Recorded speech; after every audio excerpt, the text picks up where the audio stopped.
रूपापुर गांव में मंगलू नाम का एक धोबी रहा करता था। स्वभाव से वह काफी सीधा साधा था और इसी का लोग फायदा उठाकर अक्सर उसे बेवकूफ बनाते रहते थे। उसके पास 3 गधे थे जिनका नाम उसने वीरू, धन्नो और टुन्नू रखा था। टुन्नू बड़ा ही शरारती गधा था। वह अक्सर मंगलू धोबी को परेशान किया करता था। एक दिन, काहो मंगलू भैया, इतनी ठंड में सवेरे सवेरे बेचारे इन मासूमों को लेकर कहाँ चल दिए? अरे क्या कहूँ रामदीन भाई, मैं कहाँ जाऊंगा। आज तक तो रूपापुर से बाहर नहीं गया हूँ। वही मियाँ की दौड़ मस्जिद तक, नदी किनारे जा रहा हूँ। आज बहुत कपड़े हैं धोने के लिए। वो तो सब ठीक है मंगलू भाई, लेकिन ये बताओ, अपने तो 4-4 कपड़े और स्वेटर पहने हुए हो, लेकिन इन बेचारे गधों का क्या दोष है? इन्हें तुम इतना सवेरे ठंड में नदी किनारे क्यों ले जा रहे हो भाई? ये अगर नहीं जाएंगे तो मेरा काम कैसे होगा? उतना कपड़ा मैं कैसे धोकर लाऊंगा? परंतु हाँ, तुमने अच्छा सुझाव दिया है। मैं कल ही शीला से बोलूंगा कि इन सभी के लिए स्वेटर बुन दे, ताकि ये लोग और अच्छे से काम कर सकें। अरे मालिक, ये आपको बेवकूफ बना रहा है। हम गधों को ठंड नहीं लगती, आपको गधा बना रहा है मालिक। अरे टुन्नू, तू भी क्या गधे जैसी बातें कर रहा है? अपने आप को बेवकूफ साबित कर रहा है। बोल कि गधा नहीं, मालिक आपको उल्लू बना रहा है। सही जा रहे हो दोस्त, बिल्कुल सही जा रहे हो। एक गधा दूसरे गधे को गधा बना रहा है। अरे वीरू, तुम भी तो अपने आप को गधा ही साबित करने पर तुले हो। गधे जैसी बात करने की जगह उल्लू जैसी बात कर रहे हो। इस तरह तीनों गधे वीरू, धन्नो और टुन्नू आपस में बात करते हुए नदी किनारे पहुंच जाते हैं। मंगलू उनके पीठ पर से कपड़े उतारकर एक एक कर धोने लगता है। साधु बहुत देर तक देखता है कि मंगलू तन मन से इतनी ठंडी में मेहनत कर रहा है। उसका काम और लगन देख साधु प्रसन्न हो जाता है। इतनी सुबह सुबह जब लोग इस ठंड में घर में कंबलों में दुबके पड़े हैं, तुम यहाँ नदी किनारे पानी में कपड़े धो रहे हो। क्या तुम्हें ठंड नहीं लगती? लगती है ना महाराज, ठंड तो हमें भी लगती है, लेकिन क्या करें, इतने कपड़े हैं कि धोते धोते 12 बज जाएंगे, इसलिए सुबह ही कपड़े धोने निकल लिए। तुम्हारी अपने काम के प्रति मेहनत और लगन देखकर मैं बहुत प्रसन्न हुआ। तुम कोई भी एक वरदान मांगो, तुम्हारी वो इच्छा मैं पूरी करूंगा। महाराज, मुझे लोग कहते हैं कि मैं बेवकूफ हूँ। अगर मैं आपसे वर मांग लिया तो मेरी पत्नी नाराज हो जाएगी, इसलिए मैं पत्नी से पूछकर ही वर मांगूंगा। ठीक है, तुम्हारा ये वरदान मुझ पर उधार रहा। तुम जब चाहो मुझे याद करके मुझसे वरदान मांग सकते हो। इतना कहकर साधु वहां से चला गया। मंगलू धोबी अपने काम में लग गया। सारे कपड़े धोने के बाद मंगलू अपने तीनों गधों के पीठ पर कपड़ा लादकर अपने घर पहुंच जाता है। शीला, अरे ओ शीला, अरे कहाँ गई? लो, मैं सारा कपड़ा धोकर ले आया हूँ, इसे मैदान में फैलाकर सुखा दो। हाँ हाँ आई। दिन रात गधे जैसा खटते रहती हूँ, फिर भी मन लायक खाना तक नसीब नहीं होता। ऊपर से तुम्हारे जैसा बेवकूफ पति भगवान ने दे दिया है। देखा धन्नो, मालकिन हम लोगों की बड़ाई कर रही है। बोल रही है कि गधा जैसा खटती है, यानी हम लोग बहुत काम करते हैं। हाँ, कभी कभी भुलाए हुए गधे जैसा मार भी पड़ता है। गधे जैसा खटने से याद आया, रामदीन भाई कह रहे थे कि इन तीनों को ठंड में स्वेटर बनवा देने के लिए। बेचारे कितने खटते हैं। मैं ऊन ला दिया हूँ, तुम इनके लिए स्वेटर बुन दो। हे भगवान, मैं आपका क्या बिगाड़ी थी जो इतना बेवकूफ पति मुझे ही दे दिए। आज तक किसी गधे को तुमने स्वेटर पहने देखा है? और तरीके, मुझे तो ये ध्यान में ही नहीं आया। दुकानदार मुझे बोल ही रहा था कि ऊन तो ले जा रहे हो इन गधों के लिए, लेकिन मैं वापस नहीं करूंगा, सोच समझ कर लो। मैं तो उसी समय मालिक से बोल रहा था मालकिन कि रामदीन आपको बेवकूफ बना रहा है, लेकिन मालिक हम गधों की भाषा समझ ही नहीं पाते। ऊपर से ढेंचू ढेंचू करने पर मुझे 2 डंडे भी मार दिए। अबे टुन्नू, ज्यादा मत बोल, हम गधों की भाषा मालकिन भी नहीं समझती। ज्यादा ढेंचू ढेंचू मत कर, नहीं तो मालकिन अभी सनकी हुई है। सारी कसर तुम्हीं पर उतार देंगी। अरे इस पर गुस्सा उतारे तब तो ठीक ही है, लेकिन इसके चलते हम बेकसूर भी मारे जाएंगे। सब खड़े खड़े मुंह क्या देख रहे हो? जल्दी जाओ और दुकानदार से ऊन वापस कर पैसे लेकर आओ। अगर तुम आज पैसे लेकर नहीं आए तो तुम्हारी खैर नहीं। मंगलू धोबी उल्टे पैर वापस बाजार जाता है। भैया ये ऊन वापस कर दो और मुझे मेरे पैसे लौटा दो, गधों को ठंड थोड़े लगती है। देखो भैया, मैं तुमसे पहले ही कह रहा था कि सोच समझ के ऊन लो, ये वापस नहीं होगा, लेकिन तुमने माना नहीं और बोले कि हमें ऊन दे दो, इसलिए अब मैं इसे नहीं लौटाऊंगा।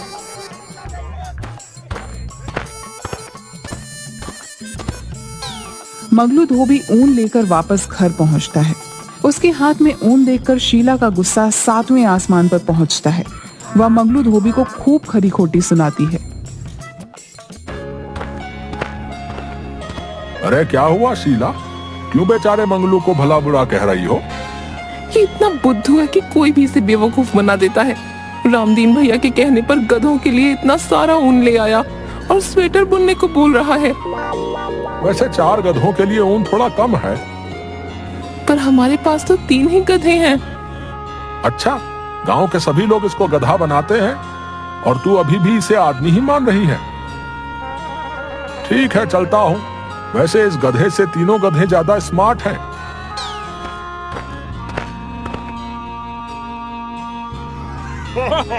मुखिया जी के साथ सभी आदमी मंगलू धोबी के बेवकूफी पर हंसते हुए चले जाते हैं। शीला को बहुत बुरा लगता है और उस रात शीला खाना भी नहीं देती मंगलू को। दूसरे दिन सुबह उठते ही मंगलू धोबी फिर से गधों को लेकर नदी के घाट के लिए निकल जाता है।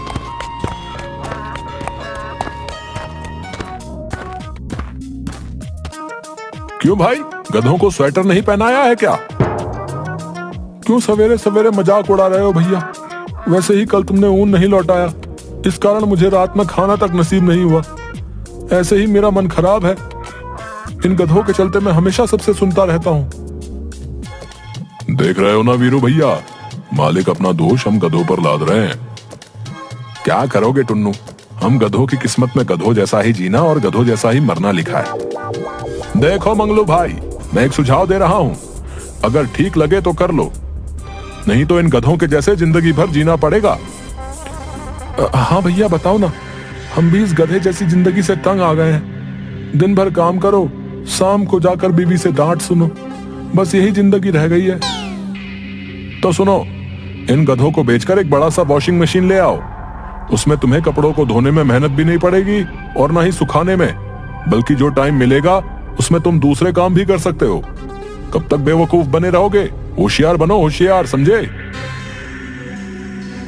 बात तो पता है कि कह रहे हो भैया, मैं आज ही इन्हें बेचकर शहर से वॉशिंग मशीन लेकर आता हूँ। वैसे भी काम करते करते अब मैं थक चुका हूँ। वीरू भैया कह दो इनसे हमें बेचने की कोशिश ना करें, मैं दुलत्ती उलत्ती मार दूंगा तो फिर ना कहना। अरे अरे अरे, गुस्सा नहीं करते टुन्नू भाई, अब मालिक जो चाहे वो कर सकता है। हो सकता है हम लोगों को इससे भी अच्छा मालिक मिले। अब ये तो उनकी मर्जी है, हम लोग तो गुलाम हैं। यहाँ भी काम करना है और वहां भी काम करना है। इतना गुस्सा अच्छा नहीं। बात तो तुम ठीक कह रहे हो वीरू भैया, लेकिन हमें चिंता इस बात की है कि हमारे मालिक बेवकूफ हैं, जल्दी दूसरों की बातों में आ जाते हैं, आगे पीछे सोचते नहीं। अगर वॉशिंग मशीन लेंगे तो गांव में बिजली है तो नहीं, फिर उसे चलाएंगे कैसे? मंगलू धोबी बिना सोचे समझे यह सोच कर कि दुकानदार की बातों में दम है, अब हम भी मॉडर्न धोबी बन जाएंगे और कम समय में बिना ज्यादा मेहनत के ज्यादा से ज्यादा पैसा कमाएंगे। यही सोचकर मंगलू धोबी अपने गधों को एक धोबी को बेचकर उन पैसों से शहर से बड़ा सा वॉशिंग मशीन लेकर सीधा अपने घर चला आता है। घर पहुंचते ही उस बड़े सी वॉशिंग मशीन को देखने के लिए पूरा गांव मंगलू धोबी के घर पर उमड़ पड़ता है। मंगलू धोबी अपने बेटे बबलू को पैसे देकर हलवाई की दुकान से लड्डू मंगवाता है और सारे गांव वालों को बांटता है। अरे वाह मंगलू, तुमने तो कमाल कर दिया भाई। हमारे गांव में पहली वॉशिंग मशीन है जिसे तुम खुद खरीद कर लाए हो। अब हम लोग भी शान से कहेंगे कि हमारी धोबी हमें मशीन में कपड़े धोकर और सुखा कर देता है। मंगलू धोबी ने हमारे गांव का नाम रोशन कर दिया। अगल बगल 200 गांव में किसी के पास वॉशिंग मशीन नहीं है। ये हमारे गांव की उपलब्धि है, उपलब्धि। अतः हम सब मुखिया जी से आग्रह करते हैं कि मंगलू धोबी को एक शॉल गिफ्ट कर उसे सम्मानित किया जाए। मुखिया जी दुकानदार से एक शॉल मंगवाकर मंगलू धोबी को सम्मानित भी करते हैं। मंगलू धोबी सहित उसके परिवार का सीना चौड़ा हो गया था, क्योंकि आज पूरा गांव उसकी जय जयकार कर रहा था। मंगलू धोबी एक लंबा चौड़ा भाषण दे डालता है। आदरणीय मुखिया जी, गांव के सम्मानित लोग और हमारे गांव के साथियों, जैसा कि आप लोग जानते हैं कि जीवन भर मुझे बेवकूफ धोबी के नाम से नवाजा गया, लेकिन आज वही लोग मुखिया जी सहित हमारी सोच को सलाम करते हुए हमारी जय जयकार कर रहे हैं।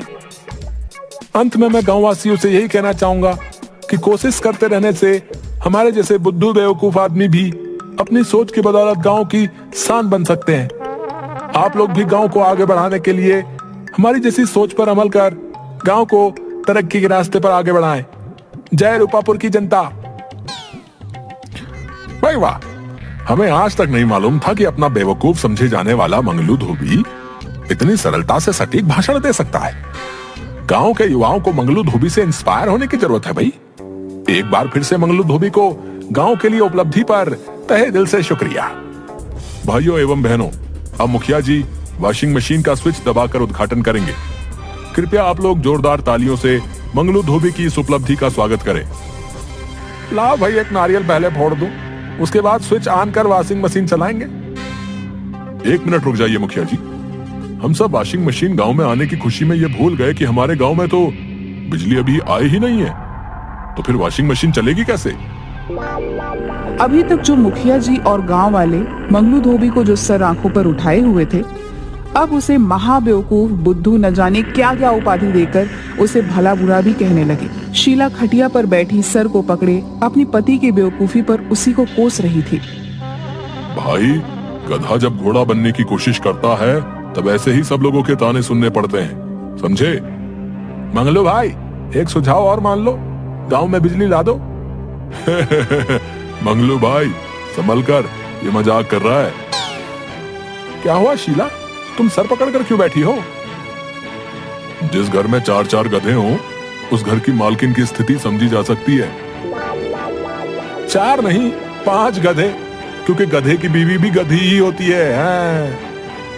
सभी गांव वाले हंसने लगते हैं। गांव वालों के ताने से बचने के लिए मंगलू धोबी पूरे परिवार के साथ नदी किनारे जाकर उदास बैठा रहता है।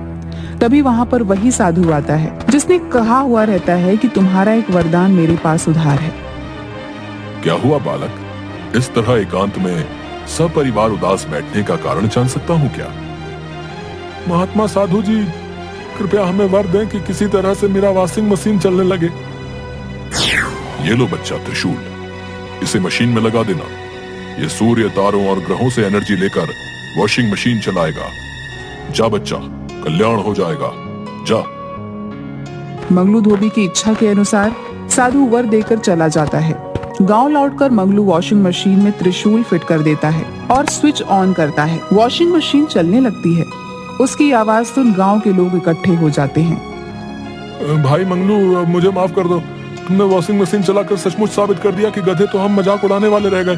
तुम तो घोड़ा बन हमसे कहीं आगे निकल गए भैया। मंगलू, हम आज सचमुच शर्मिंदा हैं। तुम हम लोगों से कहीं अधिक होशियार हो। आज मंगलू और उसके परिवार ने साबित कर दिया कि ये हमारे गांव के रत्न है, रत्न। मैं तो यूं ही नेता हूँ, गांव के असली नेतृत्व करने वाला नेता तो हमारा मंगलू है। मंगलू धोबी का अब गांव में रौब हो जाता है। वो जहाँ जाता है सेलिब्रिटी की तरह उसका स्वागत होता है। अगल बगल के गांव में उसकी स्पीच सुनने के लिए हजारों की भीड़ लग जाती है। अब गांव के साथ साथ नजदीक गांव के कई रईस परिवार उसके ग्राहक हो जाते हैं और मशीन से धुला कपड़ा पहनने में शान महसूस करने लगते हैं। धीरे धीरे मंगलू धोबी अमीर हो जाता है। दूसरे गांव के शातिर चोर खिरजू और बिरजू एक दिन मंगलू की वॉशिंग मशीन चोरी कर लेते हैं। दूसरे दिन गांव में हाहाकार मच जाता है। गांव की शान वॉशिंग मशीन की चोरी हो गई थी। कुछ महीनों में फिर से मंगलू के परिवार की स्थिति पहले जैसी हो जाती है। खिरजू, हमने मशीन तो चोरी कर ली, पर ये चलेगा कैसे? साला, हम लोग 3 महीने से इसे चलाने की कोशिश कर रहे हैं। त्रिशूल को लगता है घुमाना पड़ेगा। रुको, आज मशीन हम चला कर रहेंगे। जैसे ही त्रिशूल खिरजू घुमाता है, वॉशिंग मशीन का ढक्कन ओपन हो जाता है और खिरजू एवं बिरजू दोनों को अंदर खींच लेता है और उन्हें गोल गोल घुमाना शुरू कर देता है। अरे बाप रे, अरे कोई बचाओ हमें, अरे अरे उल्टी हो रही है, अरे चक्कर आ रहा है, अरे कोई तो रोको इस मशीन को। अब हम चोरी कभी नहीं करेंगे, बचाओ। खिरजू तू मुझे दुलत्ती क्यों मार रहा है? अरे मैं क्यों मारूंगा, अरे हमें तो उत्तर दक्षिण पूरब पश्चिम सब एक लग रहा भैया। अरे बस करो मशीन देवता, अरे मैं तुम्हें मंगलू धोबी के यहाँ खुद लेकर जाकर रख दूंगा। अबे बिरजू तू भी कुछ बोलेगा या सिर्फ मैं ही माफी मांगता रहूं?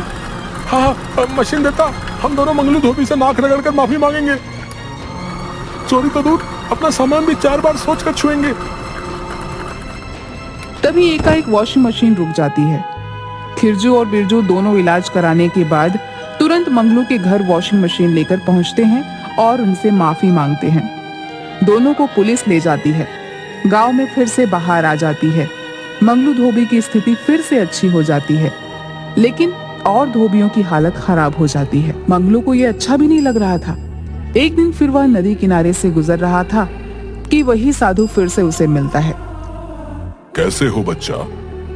आपकी कृपा से सब अच्छा चल रहा है बाबा, लेकिन अगर हमारी तरह सबका अच्छा होता तो बहुत अच्छा होता। तुम कहना क्या चाहते हो? किसी तरह हमारे गांव में भी बिजली आ जाती तो अच्छा रहता। मैं जानता हूं बच्चा, तुम्हारे जैसा सबके बारे में अच्छा सोचने वाले की ही संसार को जरूरत है। जाओ बच्चा, कल्याण हो। गांव पहुंचने पर उसी समय राजधानी से कुछ इंजीनियर मुखिया जी के पास आते हैं और बताते हैं कि मुख्यमंत्री ने इस गांव को 1 सप्ताह के अंदर बिजली पहुंचाने का आदेश दिया है। 1 सप्ताह के अंदर पूरे गांव में बिजली के खंभे लग जाते हैं और मुख्यमंत्री खुद उस गांव में आकर बिजली का उद्घाटन